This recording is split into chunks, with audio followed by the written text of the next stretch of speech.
2015, an elite DFS Army Commando unit formed to bring high-level DFS strategy to the masses. Today, hated by DFS sharks and lineup sellers alike, they continue their quest to turn Joe into DFS pros.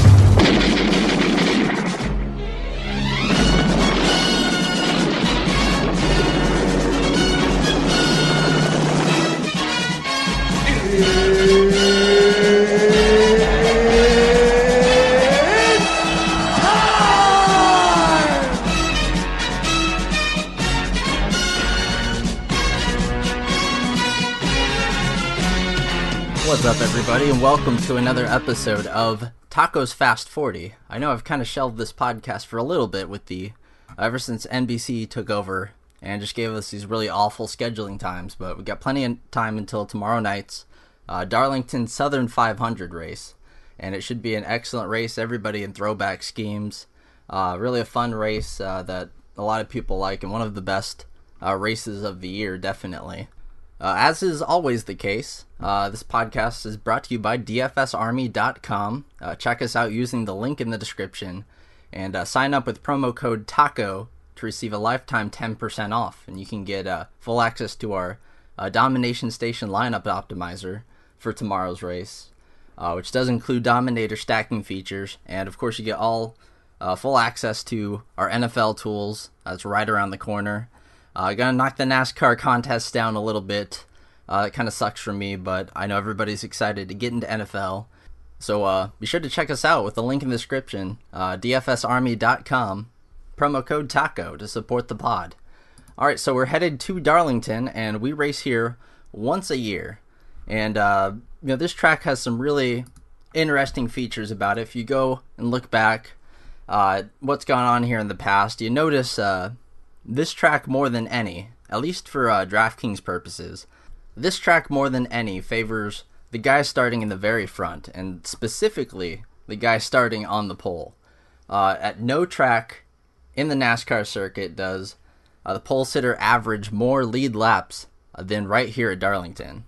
In fact, pole sitters here average 148 lead laps with 39 fast laps. That comes to 91 average fantasy points, and 60% of the time they're hitting over 100 fantasy points. You get some really, really big dominators from up in the front.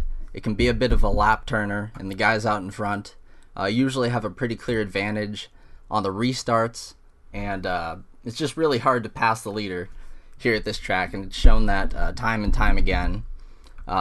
First place starting position averages 91 fantasy points, and that's almost double of any other starting position on the board. Second, third, seventh, and eighth. Around there, they average about 50 fantasy points. But when you look at the top 10 specifically, you got your guys starting first through fifth. 40% of the time they're in the optimal lineup on DraftKings. Guys starting 6th through 10th, they finish in the optimal lineup on DraftKings at a 33% clip. And if you look over there on FanDuel, same sort of thing. First through fifth starting position, 44% of the time they're in the optimal. 32% of the time, guys starting 6th through 10th are in the optimal. Then you look at guys starting 11th through 15th, 16th through 20th. They're at about 8% each. 4% each for 20th through 30th. And then 0 times has anyone 31st or worse been in the optimal on FanDuel, and the same thing goes for DraftKings. 20th through 30th starting position, 3% of the time they've been in the optimal lineup, and it's twice ever, or since 2013, not ever, but 10% of the time the guys 10th through 20th are in the optimal. You really want to find as many of the guys starting up front as you can, more than any other track.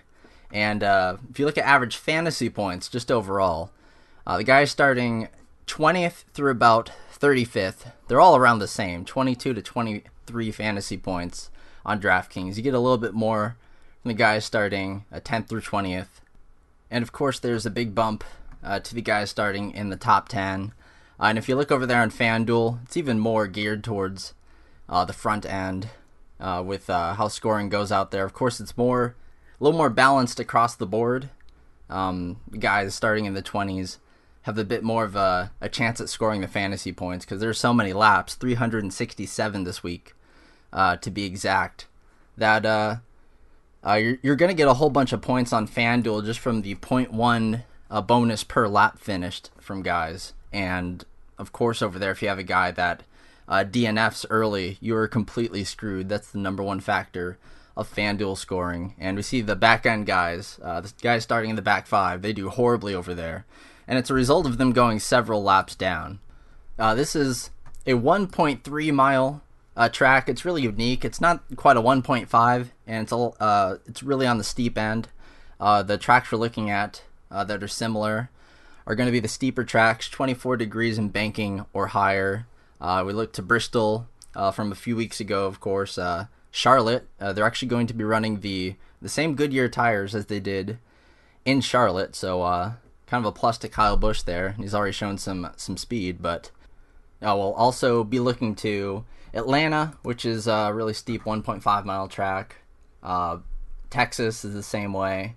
And we'll also be looking at Dover, which has the same banking as here.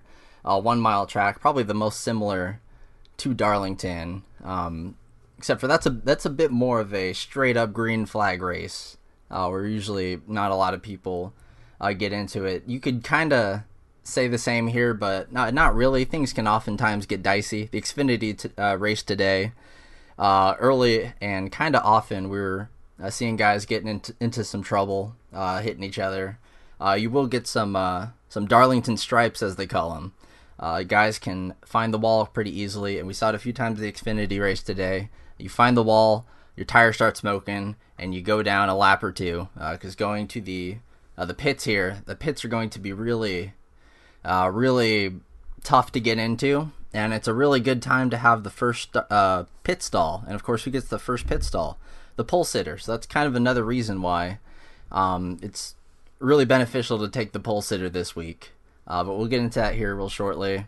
So looking at the DFS or the DNF numbers, always look at the DFS numbers, but for the DNF numbers here, the average laps finished, guys starting in the top 10 usually come through pretty darn unscathed. Once you start hitting the top 15 and back, that's when you see guys average pretty low laps on average. Usually if you're out front here, you can stay out of trouble. Just another reason why the guys starting in the very front are going to be just really solid plays this week compared to usually. It's kind of hard to get a lot of place differential here. There's kind of one preferred groove, usually the outside. You just get so much speed on the exit that pretty much the guy that is starting the restart in first is going to win the restart almost every time.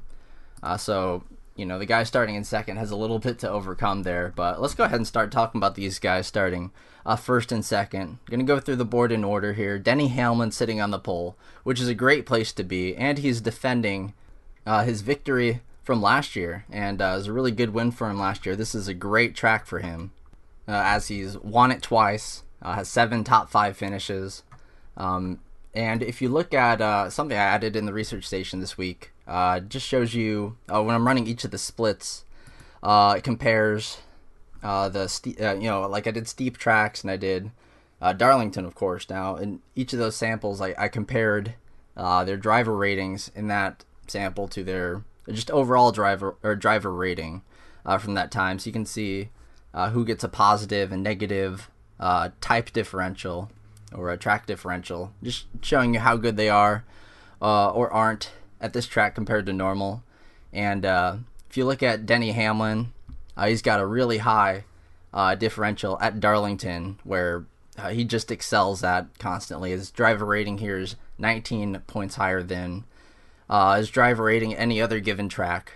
And the same goes for the track type, not as much, but still he does a little bit better at the steeper tracks. You can say the same about Larson also. He's got some pretty big splits there as well, starting on the outside. With Hamlin and Larson, why are they so good at these steep tracks? Well, the steeper track is, the more the outside lane, or the outside line is. And it's, a lot of tracks you really want the inside. You see that at some 1.5 mile tracks, but here the outside is definitely in play. And everybody knows Larson loves to hug the wall, but not a lot of people realize that was totally Denny Hamlin style before Larson ever even considered it here, and or anywhere really. He's been doing it for a while. Cain's also another person kind of like that. And you saw that last year, of course, with Hamlin winning. He was running a very unique line up against the wall, and just no one could match it. He had just one heck of a race. If you look, look at him last year, he led 124 laps with 47 fast laps, and usually he's not a guy that gets a lot of fast laps and lead laps. He hasn't really done it this season so far.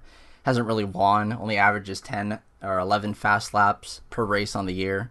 But starting on the pole, we know that the stats are so generous to these guys, and he's actually got the same odds to win as Larson coming in, and with the preferred pit stop or the pit stall and the preferred starting position here, I'd have to say Hamlin's going to be an even heavier favorite when the lines update either later tonight or tomorrow.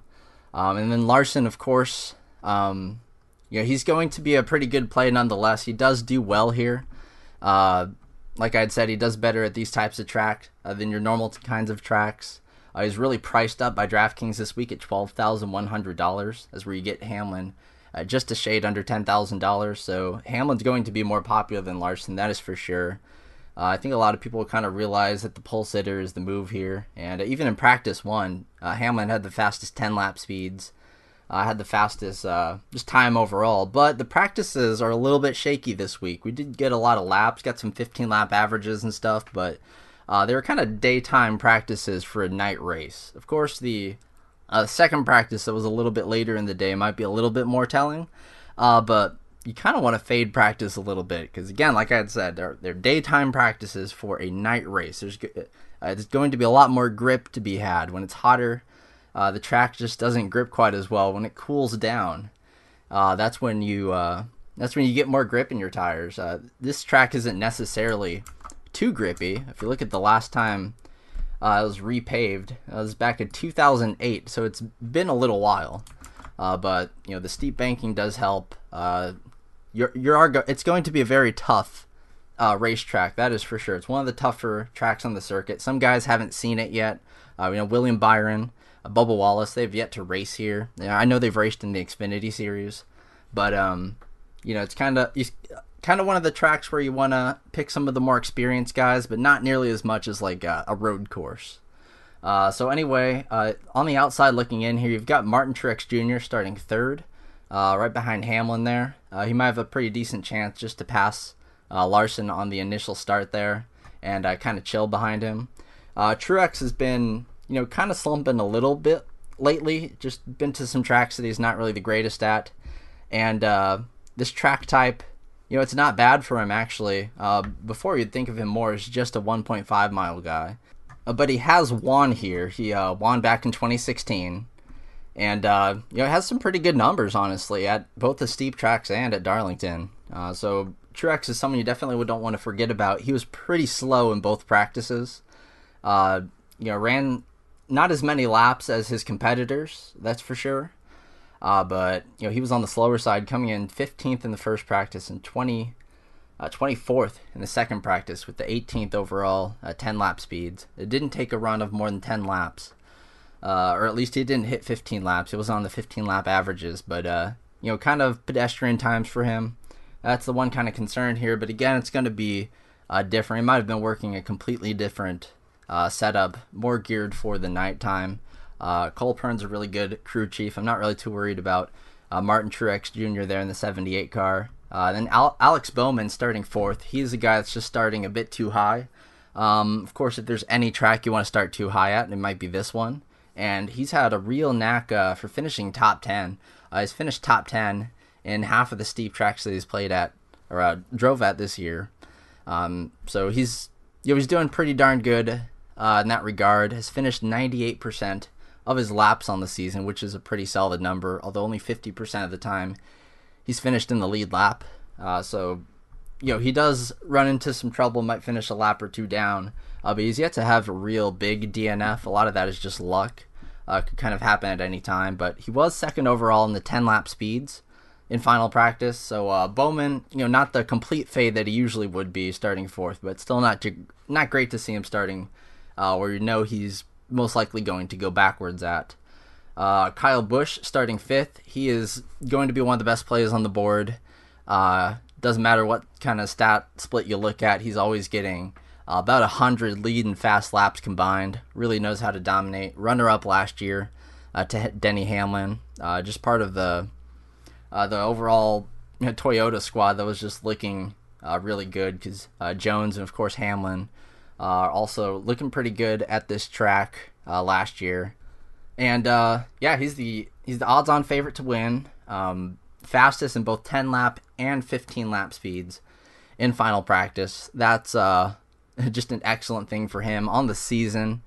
He leads the entire NASCAR circuit with an average finish of 5th, average running position of 7th. I know Harvick is right there, in terms of those numbers, but he cost $1,000 more than Harvick this week. But if they're using the same tire setup as Charlotte, you saw him lead over 300 laps there. I know that Harvick is starting down in 22nd. He's probably going to be the most popular play on the board, but Harvick, not.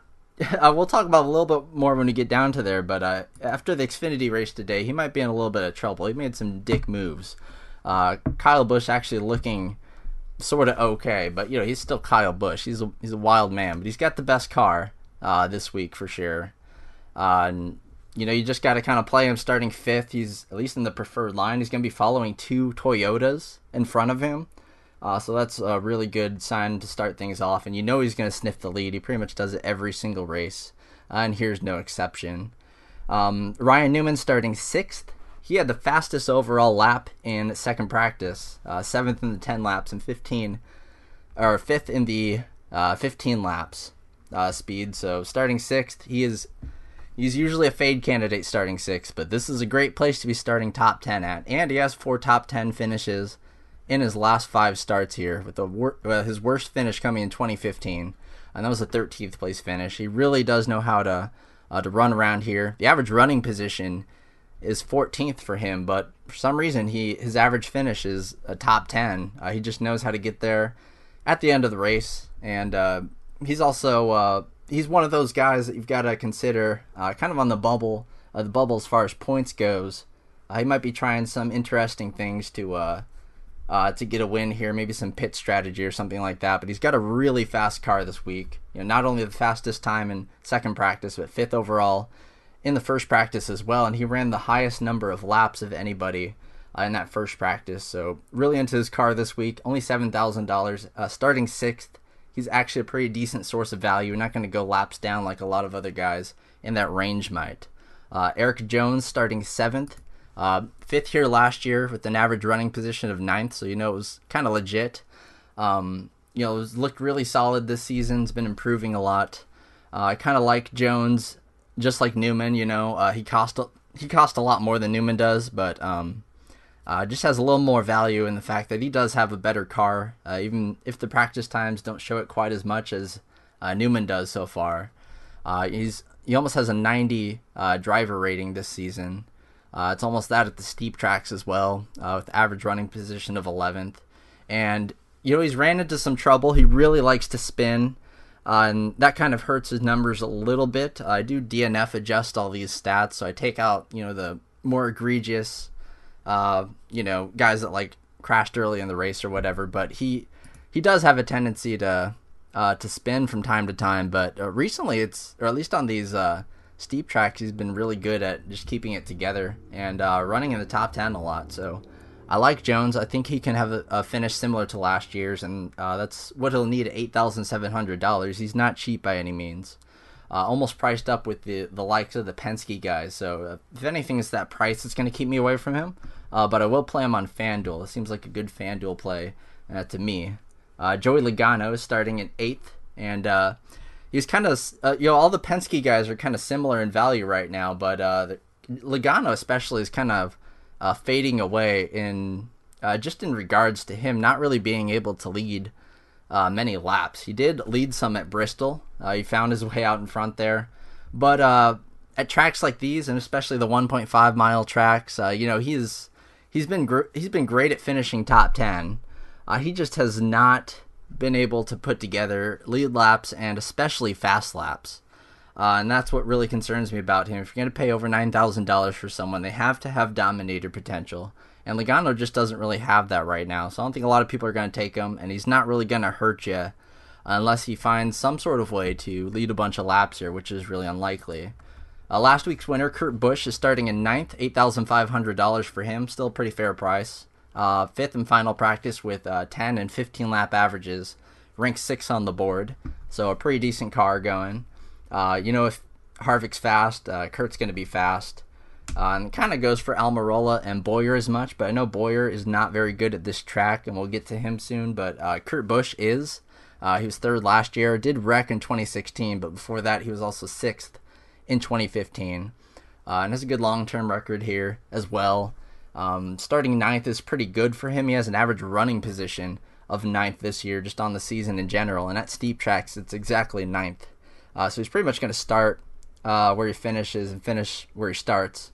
His odds are now better than the likes of Logano and Chase Elliott and even Boyer, right there with Boyer and Blaney.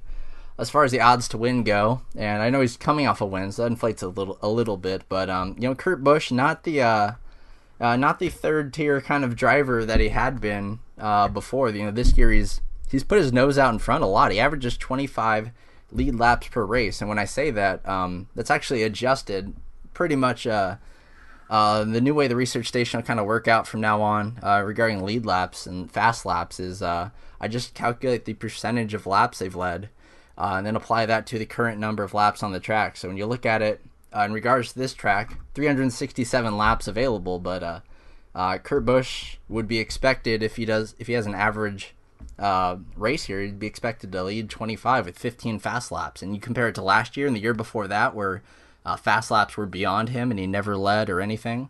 Kurt's looking a lot better this season, and he's still cheap at $8,500, starting top 10, which is a great thing for both sides. Love me some Kurt Busch this week. And then William Byron starting in the 10 spot there, $7,200.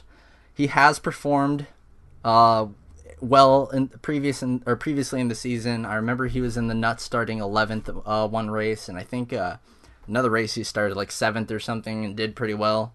But he's found trouble oftentimes, and only 17% of the time this year he's finished on the lead lap. He's never raced here at Darlington before, and that's concerning, at least at a NASCAR level. So Byron, I'm definitely feeling more of a fade on. He's not 6K like he had been for a hot minute there. He's up in the 7K range, kind of where he belongs, at 300-1 odds to win. I don't think he offers any sort of real upside here. It's nice that he's starting in the top 10, but I think I'd rather go other places with my 7K plays this week. I'd rather play Bowman, honestly, even though he's starting higher. So go to 11th starting position here, Chase Elliott. He's first here. He was 2nd in speed in the second practice, and then in the Xfinity race, he kind of flew up there. Initially, he had to start in the very back, didn't take a qualifying time, but flew up to like 10th place and then just chilled there all race. Didn't really do anything past that point. He's kind of done the same in Cup, just finishing 11th and 10th in his last 2 years. Of course, he crashed in 2015, so that doesn't really count as much. Obviously, finishing 41st. You can't even do that anymore. But yeah, Chase, this isn't the track type splits, and of course the Darlington splits are a lot worse than baseline for him. Just not the kind of track he's been doing all that well at this season. Starting 11th, he's going to kind of get lost in the fray. I mean, I don't think he's going lap downs or anything, but he's in the 10K range now, and that's kind of crazy to pay for Chase at this point. I don't think he leads many laps, if any.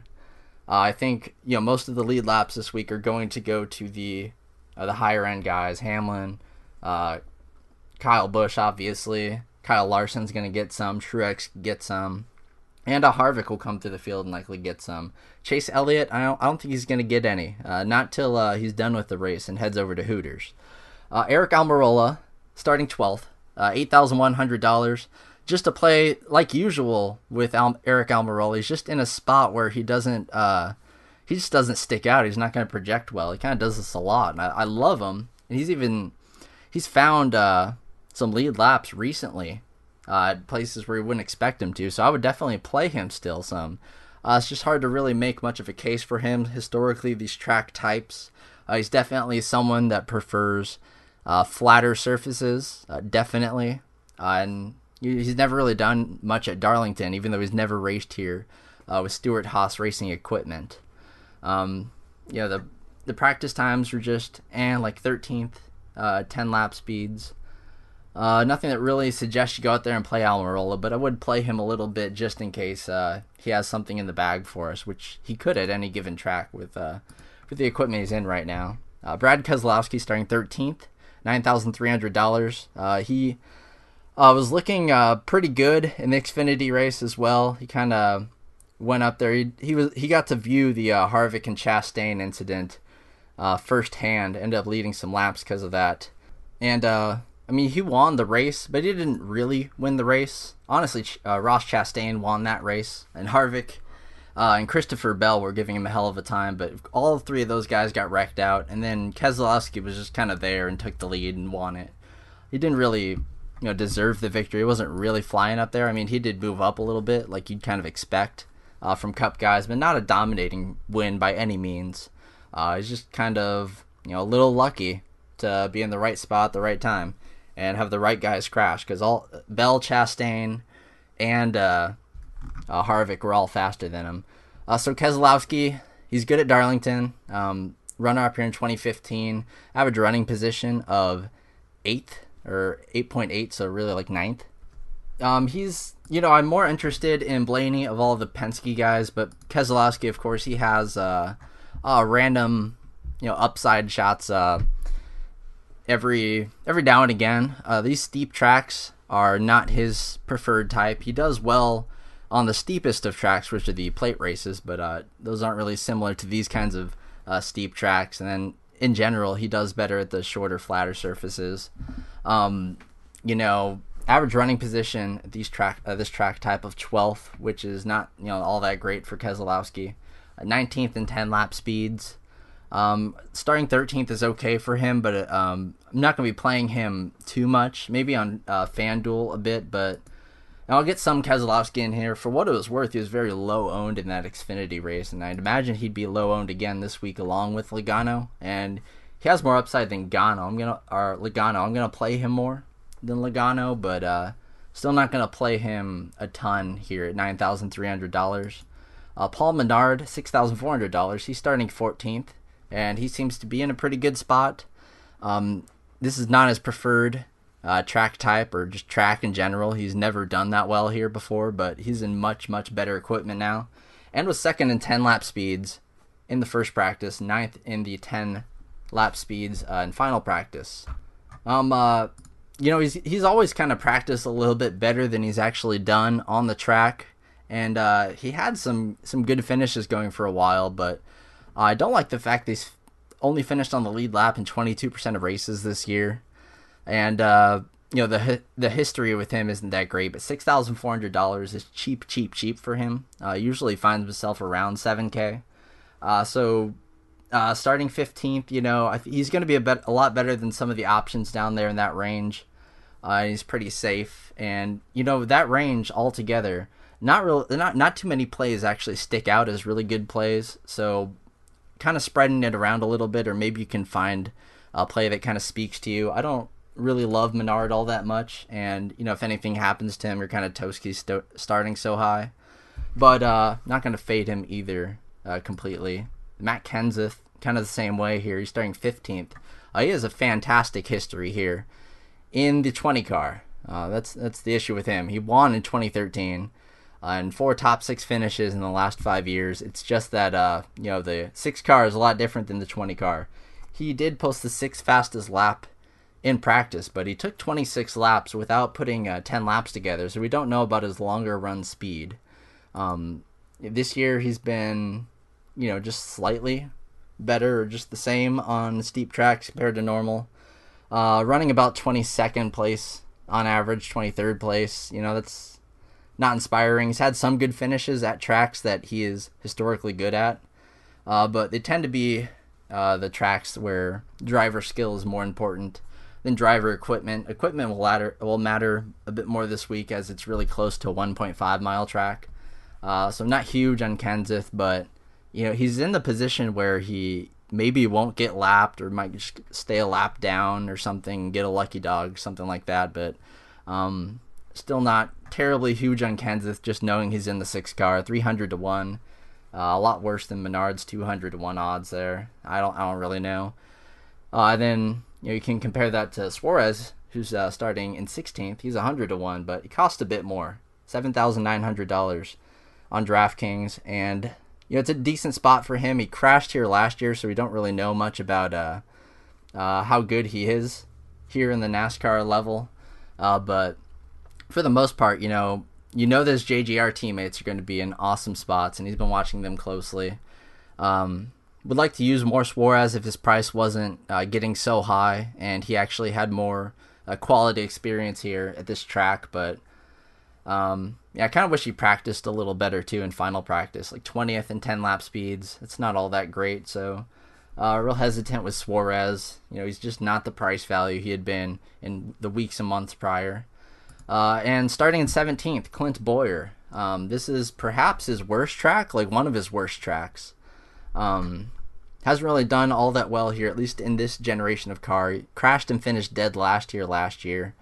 2016 doesn't really count for him because he was on like BK Racing. Like we don't talk about 2016 Clint Boyer, and that might have something to do with the stats looking a little bit worse at Darlington. But even then, still he finished 22nd, which wasn't bad considering his equipment. And then before that, 17th, 12th, 11th, the Michael Waltrip Racing equipment, which is pretty decent. I don't know. There's still a chance that Boyer and his new equipment could have an excellent race here. But I kind of mean it when I say that this is just a bad track for him. In 12 races here in his career, he only has one top 10 finish. So that's just a really bad sign. Average finish of 22nd in his career. He's just not great at this track in particular. He is definitely better at the flatter tracks. You can really see it with Boyer's results historically. Someone who is good at this track, kind of in particular, does pretty darn well here. That's Austin Dillon. He's only $6,600. He's going to be one of my favorite value plays on the board. Probably going to be my highest exposure guy under 7K. He's starting 18th, and if you look at his history here, it's not bad at all. 4th last year, 12th in 2016, 22nd in 2015, and 11th in 2014. So overall, an average running position of 16th, driver rating of 79. Compare that to his usual numbers. Usually has a driver rating of 69, average running position of 19th. Just does better here at this track. The practice times weren't really there this week. We didn't see the 10-lap times from him, but he was 19th overall in speed. Not too worried about it, though. He can definitely get around here. Just solid history for him. And even just on the track type, does a lot better on the steeper tracks than the flatter tracks out there. So Dillon's definitely going to be a good source of value. I'm not sure how popular he'll be. Starting in the 18 hole, I don't imagine him getting too popular. I think guys still kind of lean to taking the value guys in the 20s. But I really do like Austin Dillon there. He's not starting far enough back to really make me worried. Chris Buescher, he does pretty darn well here at this track as well. 17th here in his first 2 times racing in the NASCAR Cup Series. Wasn't that hot in practice, but he's $6,100. 100 to 1 to win right now, which is pretty good for Chris Buescher. And the stats are pretty darn decent for him. Just does a lot better at this track than others. 19th average running position, so he kind of averages where he's starting here. And at $6,000, if you're telling me that guys starting a bit further up have more of an advantage this week, I think Buescher can stay on the lead lap. Maybe not entirely. He's only finished on the lead lap in 17% of races this year. It's not a great number at all, really. But he does kind of avoid at least catastrophic crashes for the most part. And he's had some pretty good races this season where he'd be racing just extraordinarily well overall. Like Bristol, I think he was running up there in like the top 10 and just got taken out by a crash. So I do believe in Buescher's ability this week, and I'll be playing him some, starting 19th. And then Jimmie Johnson starting 20th. He's kind of a decent play for me. He's popping for the first time in a while for me. He was 7th in the first practice, 5th in the 10-lap speeds, and 3rd in final practice, 10th in the 10-lap speeds there. Starting 20th, had a really solid like first and second round. Or, well, first round, not second round, obviously. I think in qualifying, he had a pretty good lap put together there, but wasn't that great in the second round, obviously. He's not dominated or anything really much this year, but average running position of 14th for him. You expect him to move up, and at $8,300, he's about as cheap as he's been so far this year. So I'm looking at Jimmie Johnson this week, a lot more than usual. Usually it's not at all. But obviously, you know, he's been great at every track, of course. He was 3rd and 4th here in 2014, 2013. Since then, it's kind of been shaky, but 12th last year. Yeah, I just think he can get enough place differential to be all right. I don't know about the fast laps, though. That's a concern for him, for sure. Only averages 6 fast laps per race this year. So that does worry me, but outside of that, you know, just I think he's going to do decent in the place differential department. And he just does better at steeper tracks also. We've kind of known that throughout his entire career. You know, you look to like really just places where you run the outside that's been a, you know, kind of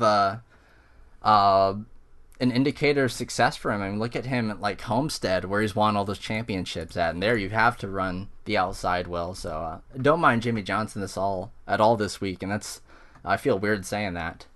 Ryan Blaney, he's he's crashed twice here in his first 3 races at Darlington. So we don't know a ton about him. He was 13th in 2016 when he did survive, but the dude does love to crash. We know that. He has bad finishes this year at the steep tracks, but if you look at average running position, it's great, you know. Average running position at 9th, average finish of 22nd. Obviously, it indicates trouble, but just looking to Blaney, you know, in this season, he's been awesome. Leads 28 laps, or 29 laps, actually, per race, which is pretty sick. 17 fast laps.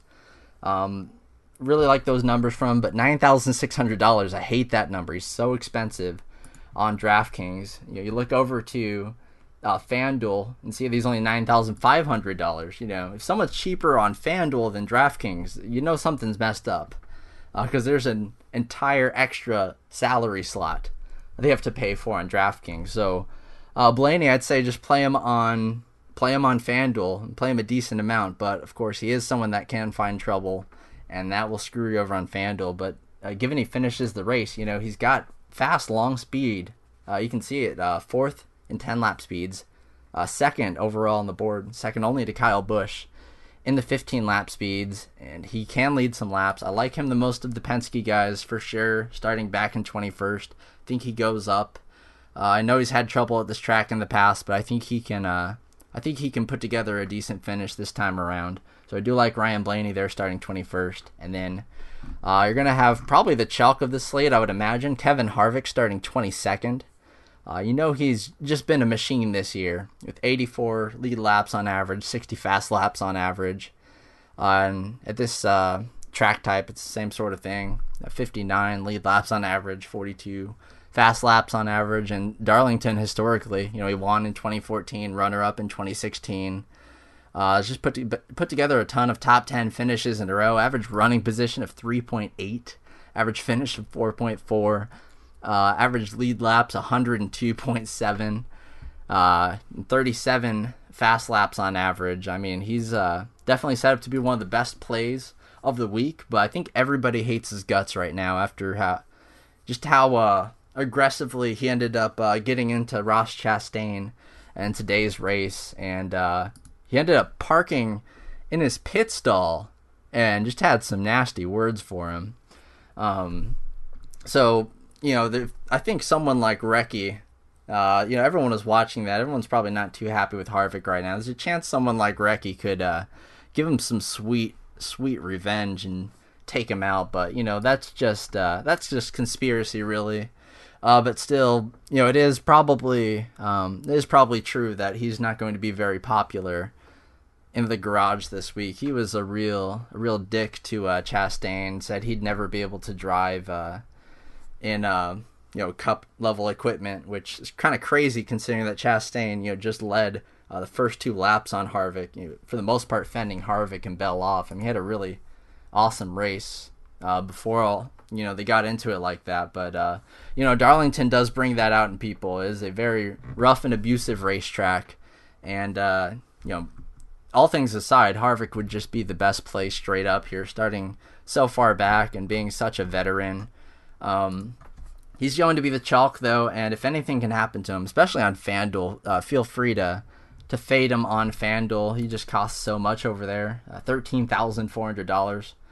Of course, Kyle Busch is $14,000, so it kind of tells you what they think of him over there on FanDuel. But on DraftKings, place differential is even worth a little bit more, and you can kind of survive if you get some dominator points and then get into an accident and have a crappy finish. Unlike FanDuel, where that completely kills you. So Harvick, definitely a better DraftKings play all the way. And then going through the bottom of the field here, going to hurry and finish up here. David Ragan starting 23rd. He's all right. I usually do prefer him on the steeper tracks, but this track in particular, he does not have very good history. He's been finishing a lot of his laps on the season, finishing 98% of them, but I just wish he was starting a little bit farther back.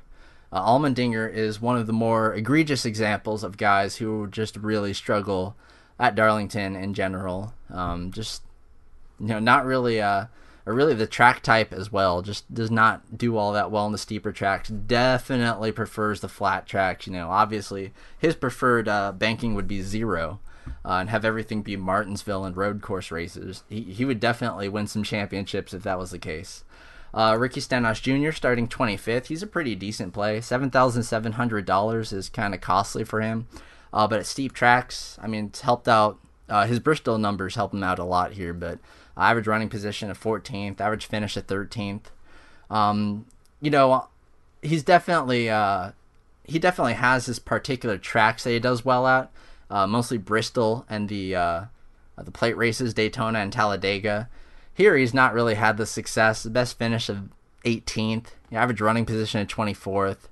Does have the one crash in 2015.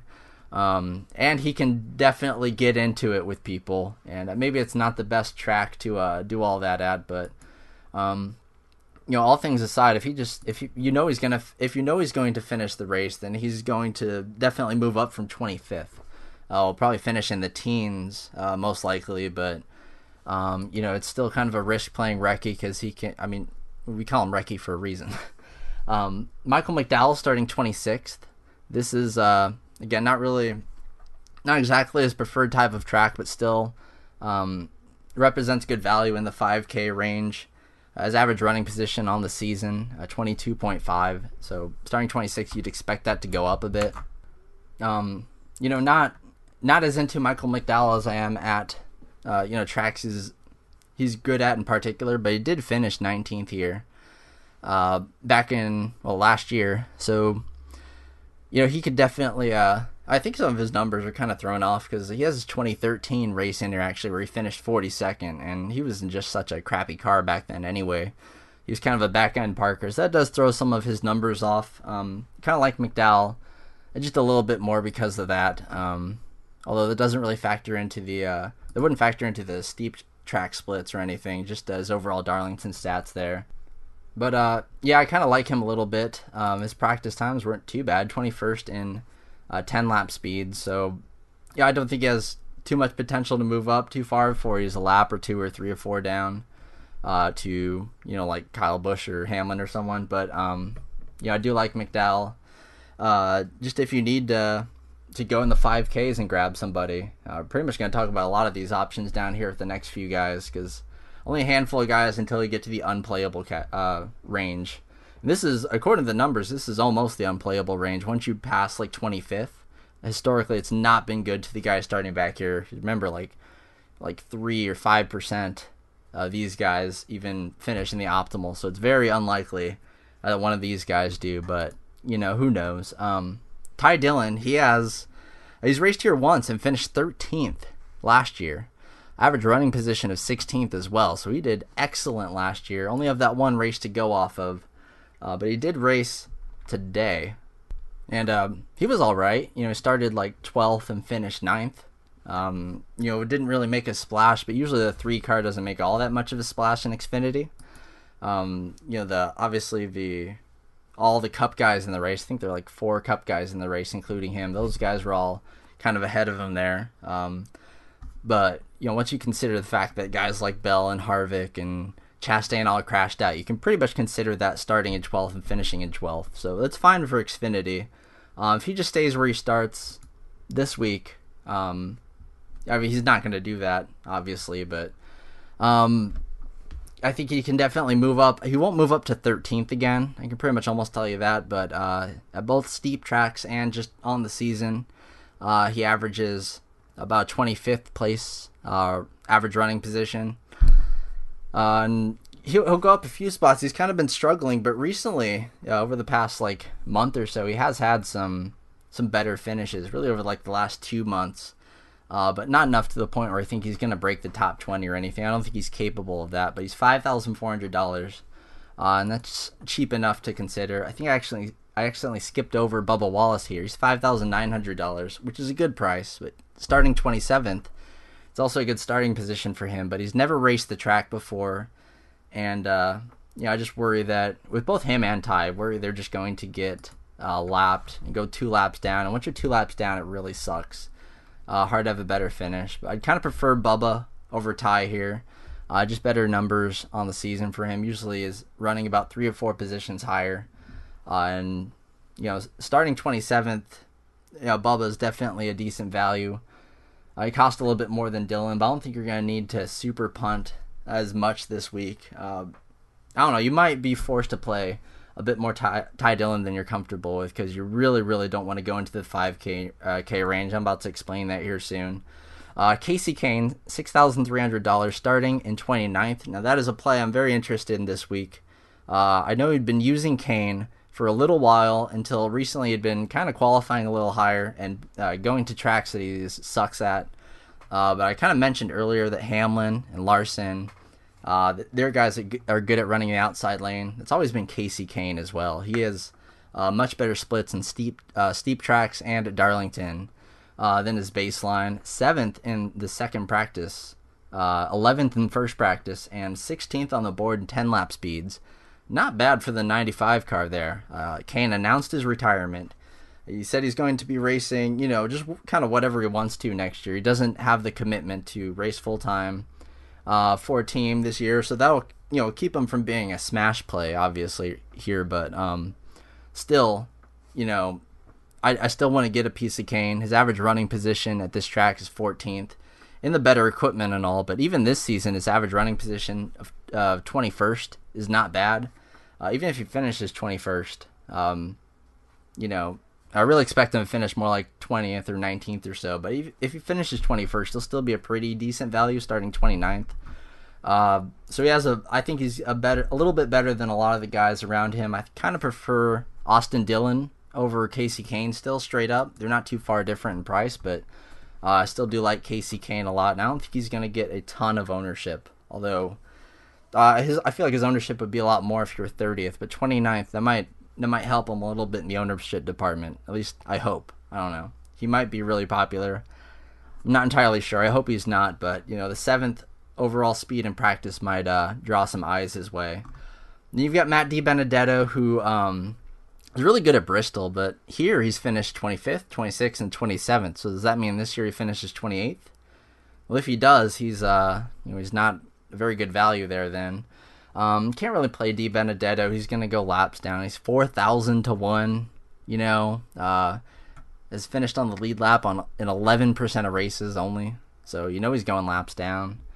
Hard to convince me to play him, especially starting, not deep in the 30s. He's just starting 30th. I don't think he can really go up too many spots and be that helpful for you. And Ty Dillon's less expensive, and he's just a much preferable play. You've got Jamie Mcmurray here. Now, he's one of the favorite plays on the board, you'd have to imagine. He was going to the back. He had failed inspection I think he failed inspection 3 times. So he's going to the back anyway. And in practice, I think he was going to a backup car or something. I forget exactly why. I should probably know these things, but I know that I'd heard, we were getting ready for Xfinity here. I was listening to the qualification, and Mcmurray, he was already going to the back for sure, but he was just out there running lap after lap, and it wasn't because he was trying to qualify well or anything. He was just out there taking race trim practice runs, just getting a third practice in. Now, he was complete garbage in first practice. I do believe he crashed in first practice because he only ran 1 lap, and it was the slowest lap of anybody. And then in second practice, it wasn't all that better. He only ran 13 laps, and he was 31st in speed. So with McMurray, if he has anywhere near a normal week for him, he'll run, between like 15th and 10th or so. And that's where he's finished in all of his races here in the last 5 years. He's finished between 10th and 16th. And last year is when he had finished 10th. He has finished 98% of his laps on the year, 61% lead lap percentage. So I expect McMurray to work his way up a little bit. And at $7,400, he's cheap enough to be an all right value. Better looking than Stenhouse at least. And I don't think he's got too much to worry about as far as being a real risk to stay back or get into more trouble. Like I said, I'm kind of fading the practice times a bit here because they're not really all that indicative of what the race will really be. And he was able to make further adjustments with that extra quote-unquote practice session that he got. And then from here on out, it's pretty much just fade city. JJ Yeley starting 32nd. No freaking way. Ross Chastain, he looks so good in Kyle Larson's car, but he doesn't have Kyle Larson's car at this race. He has his 15 that's just been bleh. It's even been having some engine problems recently with him. 33rd and 35th in the 2 practices. I think he kind of blew his load earlier today when he won those 2 stages. I don't think he's gonna. He might have a decent race, to try and make up for it, but it's gonna be so much more frustrating for him being back in the crappy equipment. Corey Lajoie, maybe you play him. He finished 28th here last year and ran in the 28th position.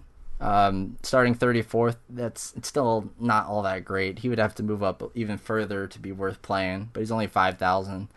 And then the only play that I will make out of this range, I think, $5,100 for Landon Castle. Now, he's in the 0-0. It's in the 0-0, which was Jeffrey Earnhardt's car. Jeffrey Earnhardt's actually racing in this race, but he's in the 96. Castle gets to keep his 0-0. And it's not a great car, but he does have a pretty good history here. And he had a pretty good race today. He actually went in the Xfinity Series and gave it a try. He made plenty of laps out in practice. He ran a lot more than the scrubs around him. It wasn't all too fast, just 35th and 34th on the board. But, starting 35th, I think I do like him to get around guys like Lajoie, maybe Chastain, JJ Yeley, definitely. Maybe Dibenedetto. That's kind of his upside. I'm not going to play him a ton, obviously, but, I do know that I much prefer him at this track and at these types of tracks. But if I had to go all the way down to 5,000, to get, 5 other guys in my lineup that I wanted together, then I guess I would go for Castle over any of these other guys. And then Timmy Hill, no thanks, starting 36th. BJ McLeod, who knows? I mean, maybe, but he only ran 5 practice laps overall and was really slow in them, so I wouldn't trust him starting 37th. Derek Cope starting 38th. No way, no chance. Joey Gaze was pretty decent, actually. Really just okay in the Xfinity race. He started 19th and finished 21st, and he was slowest in the final practice, actually, so I will pass. Mr. Joey Gaze, even though he's starting 39th, I mean, he could have Cope, Hill, McLeod, Castle, Chastain, or whatever, DNF in front of him and have him go up a little bit, but I don't think he's going to be the first guy that we've had hit the optimal from starting back there. It's just not going to happen. And then you've got Jeffrey Earnhardt starting dead last. He's interesting just because he did run a lot of laps, and he had it was the slowest overall, but he did run a 10-lap run. And of course, he'd be last on the board in the speed there, but 33rd and 31st in the 2 practices overall. But outside of that, no, I'm still probably not going to take Jeffrey Earnhardt.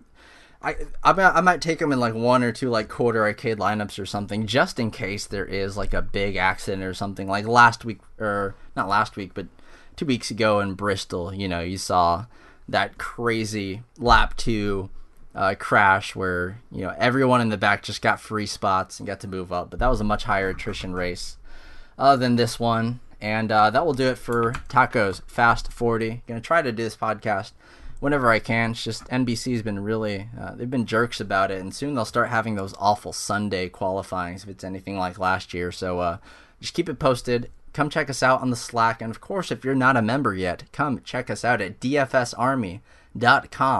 We've got a really good NASCAR optimizer, our research station, or our domination station. Of course, our research station breaks down all the statistics that you'll need for your NASCAR races. But the domination station also, it's got dominator options. You can choose how many dominators you want to lock into your lineup, at least 1 or at least 2. I'd recommend at least 2. I like that setting a lot this week to make sure you get some guys starting up there. Well, I guess you could do at least 1, actually. At least 1 is good because you can get a lot of your top 10 guys or whatever from sort of your value plays like Newman and whatnot. But do like that option this week. And then of course we've got we do cover Xfinity. We had a pretty good race. Someone won $2,000, won the Beast in Xfinity this just a few hours ago. That was Mr. Ballistic. So props to him. And I think we're one of the only sites out there covering Xfinity. So every Xfinity race, we've got the optimizer up and running right as soon as qualifying ends, because it's really a really close crunch between then and now. So if you're huge into fantasy NASCAR, definitely come check us out, dfsarmy.com. And of course, you've got all of our football content and every other sport. NBA is around the corner. All of that, all included for one low price. So check that out, dfsarmy.com. Promo code TACO. Now let's get those helmets up at the top of all of the leaderboards tomorrow. And you guys have a good night race at the Darlington Raceway. Always an awesome race to see those throwback schemes. So definitely want to come check it out. It's on NBC. Anyone can go watch it. So good luck this week. And again, like I said, get all those helmets and put them on the top of every GPP this week. That's your guys' goal. I'll see ya. Thank you for listening to the DFS Army podcast. Join the DFS Army today and gain access to our private Slack chat, where you can chat with real DFS pros and coaches, as well as other DFS Army members with winning track records. Also included in your membership is access to our premium articles, DFS Army weighted projections for every sport we offer, from NFL to MMA, weekly player picks and cheat sheets, the strategy vault of timeless concepts, and the DFS Army Domination Station, a truly state-of-the-art lineup optimizer, offering your personal projections or ours. The DFS Army membership is the best value across the industry. Join today and get 2 free ebooks, as well as the secrets to unlocking a new level to your game.